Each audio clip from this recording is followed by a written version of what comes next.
Location Panchagarh. আপনারা ভিডিওতে যত লোক দেখতে পারলেন দর্শনার্থীরা, তারা এখান থেকে, আমি যেখানে ডিউটি অবস্থায় আছি এখান থেকে পঞ্চগড়ের কাঞ্চনজঙ্ঘা দেখার জন্য মানুষ চলে আসছে। আমি ভিডিওতে যদি দেখাই, দেখেন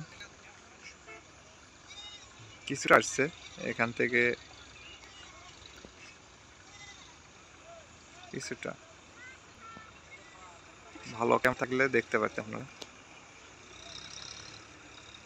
পঞ্চগড় সুন্দর একটা মনোরম পরিবেশ, বিকেলের আবহাওয়াটা দেখেন সুন্দর, এই জন্য এখান থেকে সে পাহাড়টা দেখা যাচ্ছে ভারতে।